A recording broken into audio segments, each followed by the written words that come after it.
guy to do after living a dream life and playing a game for millions of dollars. Well, our Dan Plesac was prepared for that big change. In fact, he invited me down on the farm where I found out Dan's made a smooth transition from pitching to ponies.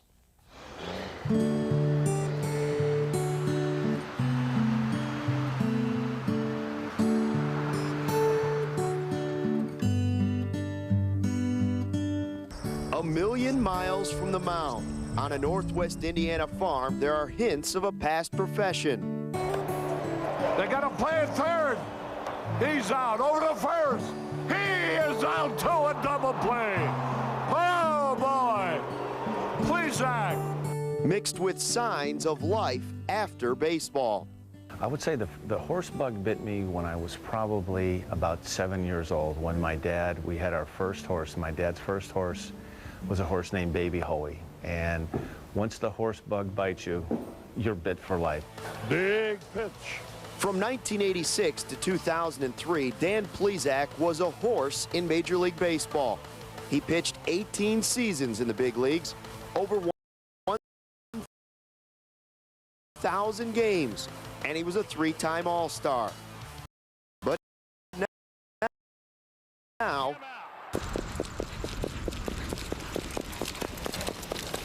his life is mostly horsing around. Run, Forrest, run! Career best, 217. Yeah, he's going to leave me a gift here in a minute. You know better than to poop on the head trainer, don't you, Ducky? I get more enjoyment with the horses than I did with baseball, because with baseball, I was so consumed with it from high school into college into the professional level, and it's hard to get to the big leagues. And then when you get there, the fight is to stay there, but you don't stop and enjoy it while it's going on, because you're so consumed in trying to do well all the time that you don't ever, I never did, step back and said, boy, this is really neat that I got to pitch in 3 All-Star games, or to sit in the dugout in Yankee Stadium next to Mickey Mantle and Whitey Ford. I mean, I knew it was great. I mean, I felt like a kid in a candy store, but I have a greater appreciation for everything that happened once I was done, and I look back at it and say, man, what a great time it was. There are still great times with baseball. Now they come as an analyst on Cubs pre- and post-game live. But horses take up most of Dan's time. He bought his first standardbred in 1983, and he's owned roughly 125 since. Baseball's never too far from the farm. Steve Lake and Mark Grace are in the win circle photo. You know, they had been bugging me about coming to watch one of my horses race. We happened to have a day game that day, and they met me at Sportsman's Park, and they were able to come. Fortunately, he won that night. They were able to get their picture taken in the winner's circle. His horses' names have ranged from Sack Attack to Philly Fanatic, and even Ronnie Woo Woo. Duck Snort is a New Jersey bred. He's by the father of Duck Snort is a horse named Red River Hanover. Duck Snort's mother's name was Number 4 Meal, for my affinity for the double quarter pounder with cheese, large fry, and large Coke from McDonald's. And obviously the name Duck Snort, I try to come up with some names that have to do with baseball, slogans, terms, and obviously with Hawk, little Duck Snort. During his baseball career, Dan owned horses all over North America, but left the training to professionals. Now in retirement, he's settled down in Crown Point, Indiana. He bought his grandfather's farm, built a stable and a half-mile track and 3 paddocks. And with harness racing, Dan can do the training, 4 horses at a time. Ducky, I hope that Luke has his health insurance paid for. I hope the benefit program with Comcast is pretty good. Shake and bake. Stuckmeyer's ready to shake and bake. Shake and bake now. Yeah! This is your guy, Ronnie Woo Woo. And in case Ronnie goes on a hellacious kicking spree, yeah, you just go like this and you lean back. All the way back. He'll kick over the top of your head. So This is all I got is the mug. Right. Right. So I pull left here. Yeah. He's gonna turn. Okay. Oh. Okay. It's okay. Okay. Just relax. Let him go now. Okay. Look at that. It would have He's all jammed. yours. Oh, he's flying Shake and solo. bake, Ronnie. Shake and bake. Let's go, Ronnie. Oh, whoa, woo, woo. Oh, wow, yeah.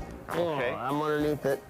That's right. That's very good. And you left some shavings underneath. What the See, heck was Ronnie eating last night? Ronnie was eating a lot Mexican of oats. food, clearly. Well, I survived, but Dan does this every day. And in some ways, he says the transition from pitching to ponies has been familiar. It's discipline. You know, you try to get the groundwork in with these horses and not miss any days, get them out when they're supposed to get out. And you have to prepare them like you would prepare yourself as an athlete. You know, you can't take a week off during the season, or you can't take 4 weeks off because you're a little bored in the off season and say, I'm not going to throw in January before spring training. You have to get the groundwork done. And unfortunately, most of the groundwork is laid in December, January, and February. And 3 months later, that's exactly where he was, laying the groundwork at Balmoral Park. Anytime you take them out of their routine or their element that they're used to, right now, if I would have thrown this grain in his bucket at home, he would have basically been trying to break the bucket down, he couldn't eat fast enough, but they're just... Would have been gone. Yeah, their whole personality just changes when they come here. They know they're here to do something. Tonight, Ronnie Woo Woo and Duck Snort are both on the racing form. If you were to ask me what Cub player is he, oh, he's Derek Lee. He's Derek Lee. Oh, he's D. Lee, yeah. Hit one out of the park, steal your base, play good. This horse, he's been really a disappointment up to now, but he has a tremendous future in front of him. But mentally, he's always goofing around. He's just never serious about doing his work. So maybe he's Carlos Zambrano, not Derek Lee. Well, you know, that's not a bad point. Ronnie Woo Woo, to me, Ronnie Woo was Ryan Terrio. He's just the little guy that you can't tell him he can't do it. The little engine that could. Oh, yeah, Ronnie Woo Woo. He's the people's horse. This is just like weather in Mesa, Cubs spring training. Yeah, let's go, Ronaldo. There are high expectations for Duck Snort, with a possible sale coming in just 2 weeks. If he doesn't race good, I'm going to ride in the back of the trailer with him and hope he kicks me into oblivion. Meanwhile, Ronnie Woo Woo has stepped up a class, and the hope is he can hang in there against some much bigger horses. Before the races, Dan takes the boys out for a warm-up on the track. And by Woo Woo's post time, his game face is on, and the rest is out of his hands. Ronnie Woo Woo is moving to the leader, bringing up the places second over. Goes too quickly now, reeling the leaders. Beginning to move up now, Mesh. Ronnie Woo Woo is still there. Ronnie Woo Woo tight. He got there! He got there! Ronnie, get on back! 56-1! Turns out, in a photo finish, little Ronnie Woo Woo was just a hair behind, placing second but still bringing in $1,750. But there's no time to celebrate. Duck Snort's big race was next. Do I look like a nervous father with their kids pitching in Little League? Because I feel like it. Duck Snort is under a drive from Sama Brand Willow, closing ground. Here's Larry's Place. They're getting to the leader. Duck Snort, Larry's Place closing. Sama Brand Willow on the inside. Spirit of the Night is closing. Spirit of the Night, Larry's Place. It's Spirit of the Night, Larry's Place. Spirit of the Night followed by Worth the Trust and Duck Snort. Disappointed. Duck Snort finished out of the money. And that's exactly what he cost Dan, thousands of dollars by losing that one race.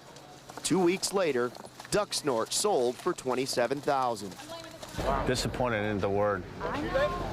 The night was this: bases loaded, nobody out, strike out 2 guys, and give up a grand slam. I think I might have hit the house on the other side of Waveland Avenue. I wasn't expecting a lot out of Ronnie tonight. He was going up in class. It's only his 3rd lifetime race. He won his first time, and he was in with some good horses tonight. And I was really hoping if he was 3rd or 4th, I was going to be very happy. He raced his heart out. Very disappointed in Duck Snort. I mean, he has been I've thought so much of this horse for the last 4 or 5 months, but when push comes to shove, he just doesn't have that fight. Like if the roles were reversed and Duck Snort would have had the kind of trip during the race that Ronnie had, we'd probably be picking Duck Snort up on the track and giving him mouth-to-mouth to get him up. So just like pitching, anything can happen. And just like baseball, it's Plesac's passion. It's hard not to really fall in love with it, and I enjoy not only the racing, but the training and the beauty of the horses. I think everything. To do this is much time that I put into it, trying to, you know, get my horses done in the morning, get down to the studio to do the Cub pre and post game shows. I mean, I'm trying to get a million things done during the course of a morning, and you have to love it, and I do.